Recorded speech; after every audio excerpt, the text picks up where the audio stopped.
बिस्मिल्लाहिर्रहमानिर्रहीम। बोलते कालम के साथ मैं आमिर रज़ा ख़ान। और मैं आपको बता दूं, ये बात ज़ुबान ज़द आम है कि अगर आपने अपनी बच्ची को पोलियो वैक्सीन लगाई तो हमेशा के लिए भांज हो जाएगी। ये एक ऐसी बात है जिसको लेकर हर बंदा परेशान है। स्कूल में हंगामे हो रहे हैं, बच्चों को छुट्टियां कराई जा रही हैं और कहा जा रहा है कि पोलियो वैक्सीन जो इंजेक्शन के ज़रिए लगाई जाएगी, इंजेक्टेबल जो है, ये मत लगवाएं। ये मामला क्या है? हमारे साथ इस वक्त साबिक़ वज़ीर और मैं उनका क्या तारुफ कराऊँ, डॉक्टर जवेद अकरम, UHS के भी ये वाइस चांसलर रहे, इस वक्त हमारे साथ मौजूद हैं। इनसे बात करते हैं, उनसे पूछता हूँ कि क्या वाकई ऐसा ही है कि कुछ साजिश है, गोरे लेके आए हैं कि एक वैक्सीन लगाएं और बच्चे या बच्ची जो है वो भांजपन का शिकार हो जाएगी, उसके घर औलाद नहीं होगी। डॉक्टर साहब, ऐसा ही है? आमिर भाई, मैं इंग्लैंड अमेरिका काफ़ी जगह पे काम अल्लाह ने मौका मत दिया, तो मेरी दो बेटियाँ वहीं पैदा हुई, आयशा और आंसा, और अभी भी एक बेटी तो वहीं है, वो आंसा। तो जब वो पैदा हुई तो हम हल रॉयल इन्फर्मरी में थे, ईस्ट यॉर्कशायर में, और जो वैक्सीनेशन सेंटर था उस एरिया का वो शेफील्ड में था, जो कि तकरीबन 125 माइल था। तो हम उनको लेके जाते थे वैक्सीन्स के लिए, यानी इतनी ज़रूरत है यहाँ पे। अनफॉर्चुनेटली हमारे वैक्सीनेटर्स घर घर जाते हैं बेचारे, और उनको कत्ल कर दिया जाता है, उनको दरवाजे नहीं खोले जाते। और फिर जैसे आपने कहा बच्चों को छुट्टियाँ, देखें अल्लाह ताला ने जो बीमारी पैदा की है, चाहे वो पोलियो है चाहे कैंसर है, हदीस मुबारक है कि अल्लाह ने शिफा पैदा किया है, और शिफा इन्हीं चीज़ों में पैदा किया है। मुझे इस काबिल बनाया है कि मैं किसी का इलाज कर सकूं। तो मैं हैरान होता हूं ऑनेस्टली कि मैं बहुत चीज़ों से, पाकिस्तानियों से हैरान होता हूं, लेकिन इस अवाम से कि अल्लाह पे यकीन हमारा बहुत कम है और टोटकों पे और सोशल मीडिया पे हमारा ज़्यादा है। जो सोशल मीडिया में आता है हम समझते हैं कि वो कुरान से भी ज़्यादा मुस्तनिद है। और सोशल मीडिया बहुत अच्छी चीज़ है, आपको अवेयर करता है, लेकिन कम से कम आधी ख़बरें वहाँ पे सनसनी के लिए होती हैं, क्योंकि उनकी रोज़ी पानी ही, चाहे वो हराम कर रहे हैं, लेकिन इसी चीज़ पे है कि सनसनी फैलाएं। तो मैं समझता हूँ कि पोलियो वैक्सीन बेइंतहा ज़रूरी है, क्योंकि पाकिस्तान में आज भी केस हो रहे हैं, पाकिस्तान और अफ़गानिस्तान में। हम फेल्ड स्टेट है इस लिहाज से कि हम इसको रेडिकेट नहीं कर सके। हमारे पे पाबंदियाँ लगी हुई हैं, आगे मज़ीद लग जाएंगी अगर इसको रेडिकेट। और उस बच्चा जो इसका, चाहे वो लाखों में एक होगा, वो मज़दूर पैदा होगा तो सारी उम्र अपने माँ बाप को गालियाँ देता रहेगा कि शिफा था और मुझे उस पर महरूम रखा गया, अब हम में पड़े रहे। मैं समझता हूँ कि ये बच्चे का हक है कि माँ बाप को देना। अगर कोई आपके घर नहीं आता, स्कूल में नहीं लग रही, तो खुद जाके लगवाएं। और इंजेक्शंस जो उसके लग रहे हैं वो ज़्यादा इफ़ेक्टिव हैं दैन ड्रॉप्स तकरीबन दुनिया में ख़त्म हो गए हुए हैं, क्योंकि उनकी इतनी अफादियत नहीं है उनकी भी 97% के करीब, लेकिन इंजेक्शंस की 100% है। चांस ना लें, अगर पहले कतरे पिए भी हुए हैं तो ज़रूर इंजेक्शन लगवाएं। कोई हर्ज नहीं है, आपको 3 दफ़ा 6 दफ़ा कोई भी आप वैक्सीन लगाएंगे, अननेसेसरी भी लगाएंगे किसी चीज़ की, जो वैक्सीन आपके पास, आपके बच्चे के पास या आपके पास आती है हेपेटाइटिस बी की, तो वो कोई 12-13 साल का सफ़र तय करके आती है। आपके पास उस स्टेज में आती है जब जानवरों पे तजर्बा हो चुका होता है, इंसानों पे कंट्रोल्ड। तो इसलिए जब हम 100 वैक्सीन के ट्रायल करते हैं, और मेरे से ज़्यादा किसी ने नहीं किए, तो जब 100 का करते हैं तो एक वैक्सीन 10 साल बाद आती है, बाकी सारी रिजेक्ट हो जाती हैं। इसलिए खुदारा, ये अल्लाह ताला ने हमें एक नेमत दी है, इसको नेमत ही रहने दें, इसको ज़हमत नहीं बनाएं, अब हम में नहीं पड़ें। जो वैक्सीन मिलती है, चाहे वो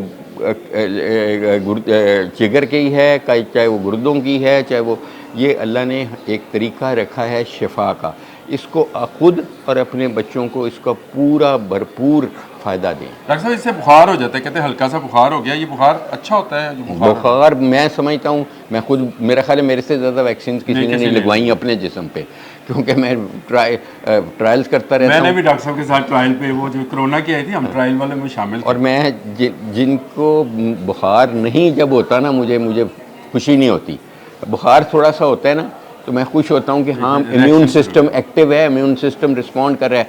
और ये मैं आपको बताऊँ, मुझे हमेशा पूछते थे लोग दुनिया में, जब मैं कॉन्फ्रेंस में, कि आपके पाकिस्तान में क्यों इतनी शरह अमवात नहीं है जितनी इटली में है। आपकी उससे आदि भी नहीं थी हमारी कोविड में, जी पर उसकी एक वजह ये EPI प्रोग्राम था कि ये बचपन में सबको लगती हैं वैक्सीन, रिपीटेडली लगती हैं, 50% को भी अगर लगी हैं तो वो ज़ाहिर है उनकी मोर्टेलिटी कम होती है, क्योंकि कोई भी दुनिया की वैक्सीन लगाएंगे ना आप, चाहे आप खसरे की लगाएंगे, वो आपका इम्यून सिस्टम बूस्ट करती रहेगी। अगर आप कभी भी वैक्सीन नहीं लगाएंगे, आपका इम्यून सिस्टम वीकर होगा उन लोगों से जो वैक्सीन बार बार लगवाते रहते हैं। डॉक्टर साहब, आप क्या वजीर भी रहे हैं, तो क्या ये मशवरा नहीं देंगे हुकूमत को कि ये लाजिम कर दे कि जो बी फॉर्म बनाए वो पहले सर्टिफिकेट जमा कराए कि उसने वैक्सीन करा ली है, या शनाख्ती कार्ड बनाने जाए तो सबसे पहले ये सर्टिफिकेट जमा कराए कि उसकी वैक्सीनेशन मुकम्मल है?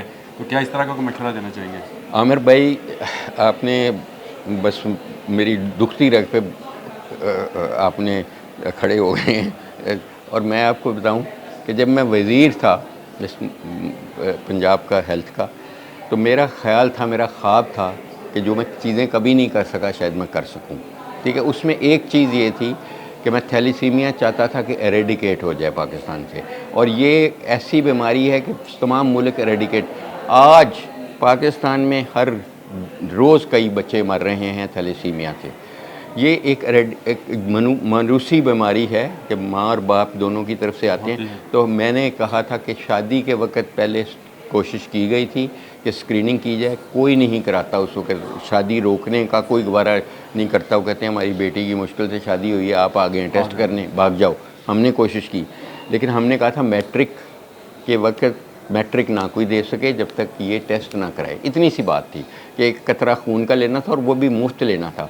उसमें ब्यूरोक्रेसी ने तबाही कर दी मेरी।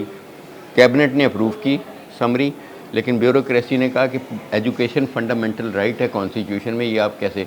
मैं खैर वो लंबी कहानी है, लेकिन मैंने उन्हें कहा अगर बच्चा ज़िंदा रहेगा तो उसका राइट होगा।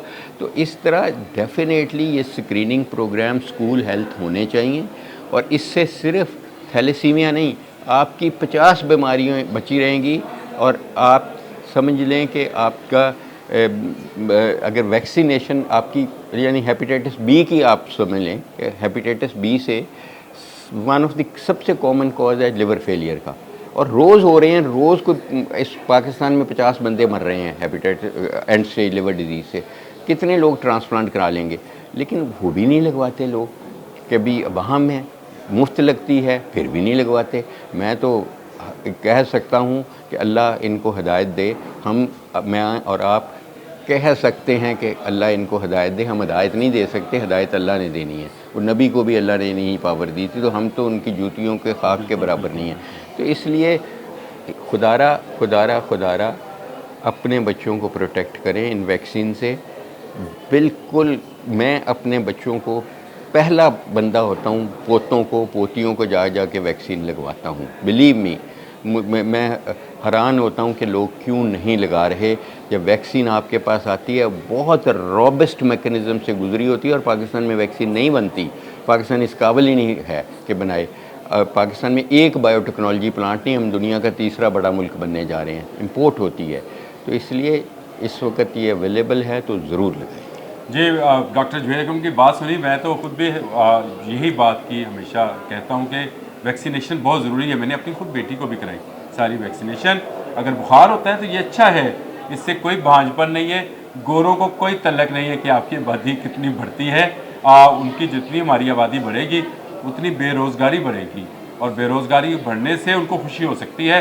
इस बात से खुशी नहीं होती कि आपकी आबादी जो है वो कम हो। ये सारी वो स्पेकुलेशन, वो अफवाहें हैं जो सिर्फ इसलिए फैलाई जाती हैं ताकि हुकूमत के ऐसे वैक्सीनेशन प्रोग्राम को तबाह किया जाए, उसे बर्बाद किया जाए, और लोगों में खौफ और राज फैलाया जाए। और इसमें सोशल मीडिया का बहुत बड़ा किरदार है। जिस तरह से डॉक्टर साहब ने बताया, सोशल मीडिया को आगे आना पड़ेगा और आकर लोगों को बताना पड़ेगा कि वैक्सीनेशन उनके बच्चों के लिए, उनके मुस्तकबिल के लिए कितनी ज़रूरी है। आज के बोलते कलम के लिए इतना ही।